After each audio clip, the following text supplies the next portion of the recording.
Bro, stop faking solves, crying emoji. Do you actually get enjoyment out of faking every solve on this channel? It's not a PB if you don't have to scramble. Nice C-Fort blind meme, by the way. Bro faked 216 videos for attention.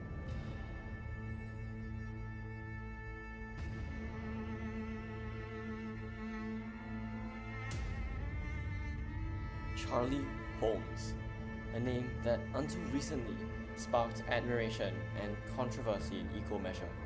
To some, he's a young prodigy. To others, a ghost in the algorithm, a cuber too fast to be real. But the story doesn't begin with a struggle, or with the typical grind we associate with mastery. Charlie's story begins with a 6-second solve, one of his first uploads. No introduction, no build-up, no explanation. Just 6 seconds, a number that most cubers spend years chasing. From the moment he appeared, he was already fast. Too fast. And that's where the questions start. Because when someone new enters the scene already performing at elite levels, the human brain looks for patterns, for evidence of the journey that led there. But in Charlie's case, there was none. No slow progression, no learning curve, just perfection, ready-made. His time stayed absurdly low. All clean, effortless, no hesitation. There were so many 6 or 7 second solves. They were all silent symphonies of precision, every turn deliberate, every motion confident. And the videos themselves were short, sharp and digestible, the kind of perfection that the YouTube algorithm loves. But eventually, something didn't just feel off, it looked off. People began noticing patterns in Charlie's turning style. It wasn't just the speed, it was how he was solving. The moves didn't match any known method.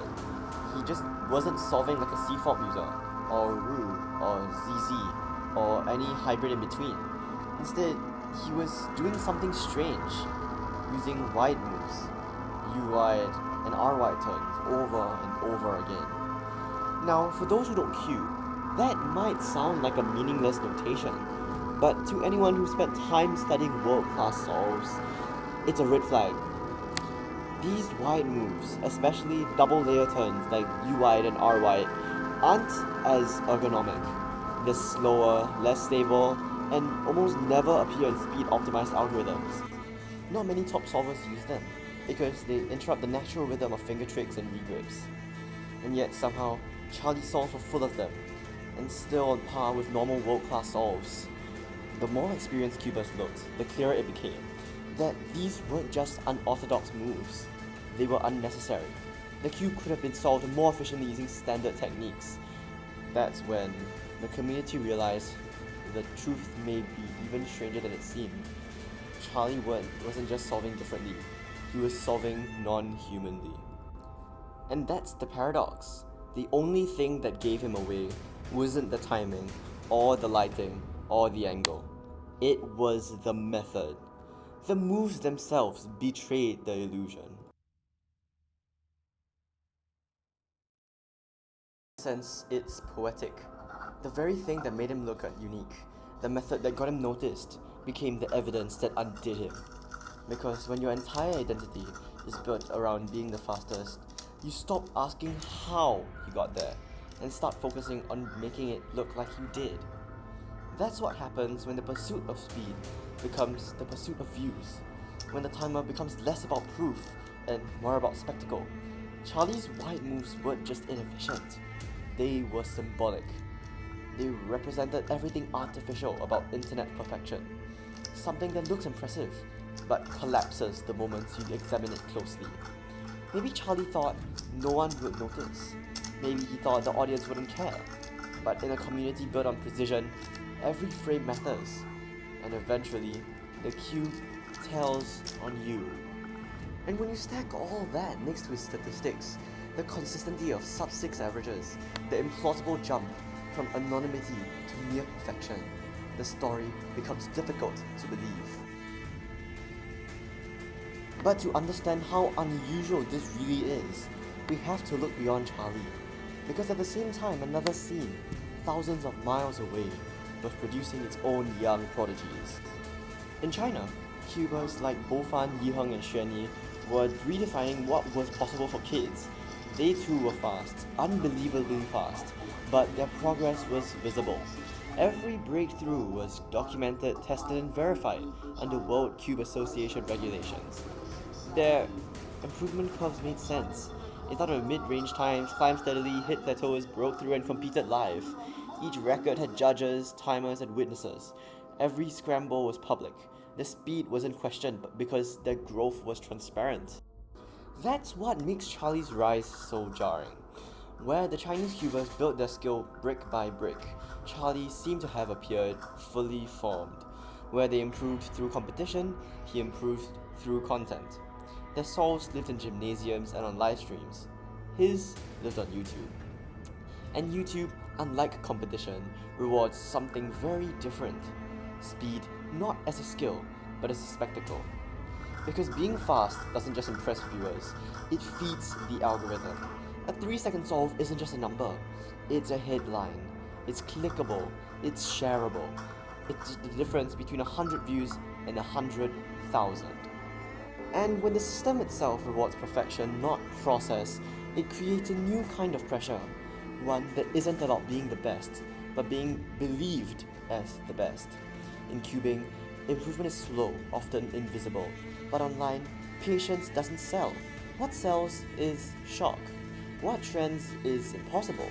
So when Charlie Holmes posted that first 6-second solve, he wasn't just solving a cube. He was solving a problem that every young creator faces. How to stand out. Whether intentional or not, Charlie became the embodiment of what happens when the values of a community collide with the incentives of a platform.